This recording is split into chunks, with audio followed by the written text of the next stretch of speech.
Assalamualaikum warahmatullahi wabarakatuh. Perkenalkan, nama saya Muhammad Rahmadian Farudin dengan NIM S1S1208084, jurusan Teknik Informatika, Fakultas Teknik. Di sini saya akan menjelaskan tentang pengkabelan. Pengkabelan. Kabel jaringan adalah kabel yang menghubungkan antara komputer dengan komputer dari server ke switch dan lainnya. Kabel jaringan juga bisa sebagai perantara pengguna dengan pengguna dalam suatu wilayah lokal seperti warnet, kantor perusahaan, dan lain-lain sebagainya. Kemudian ada jenis-jenis kabel jaringan komputer. Yang pertama, kabel koaksial. Kabel koaksial terdiri atas dua kabel yang dihubungi oleh dua tingkat isolasi. Tingkat isolasi pertama adalah yang paling dekat dengan kawat konduktor tembaga.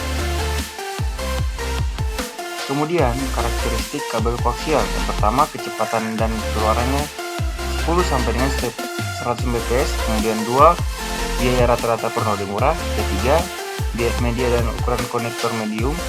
4, panjang kabel maksimal yang diizinkan yaitu 500 meter atau medium. Kemudian, keunggulan kabel jenis ini mempunyai kemampuan dalam menyalurkan sinyal listrik yang lebih besar dibandingkan saluran transmisi dari kawat biasa.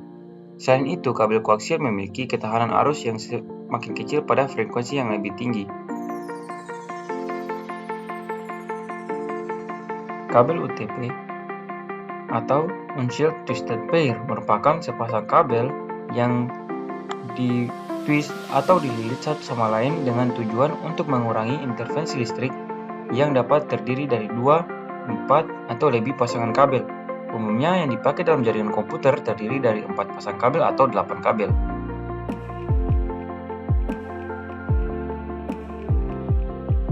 Kelebihan kabel UTP yaitu harga relatif murah, lebih fleksibel karena tidak dilindungi lapisan aluminium foil, diameter kecil sekitar 0,43 cm sehingga memudahkan dalam proses instalasi dan cocok dengan berbagai merek konektor RJ45.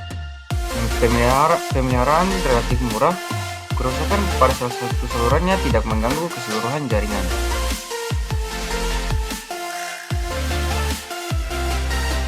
Yang ketiga ada kabel fiber optik.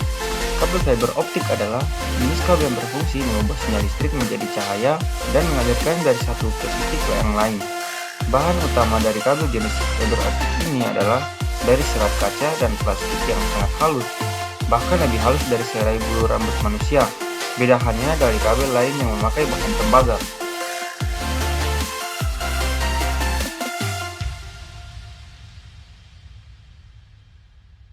Kemudian kelebihan dari kabel fiber optik adalah di mana fiber optik mampu menyalurkan data yang lebih banyak dengan kecepatan yang tinggi.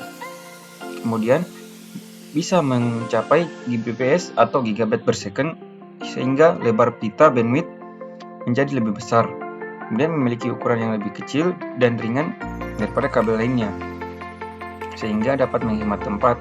Kemudian juga memiliki gangguan yang sedikit dikarenakan fiber optik tidak terpengaruh oleh sinyal elektromagnetik dan radio karena tidak menggunakan listrik, melainkan menggunakan plastik dan cahaya.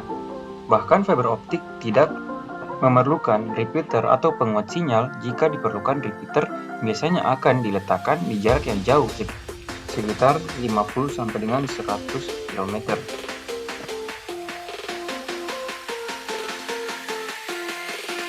Mungkin itu saja yang saya bisa sampaikan pada materi kali ini. Lebih dan kurangnya mohon dimaafkan.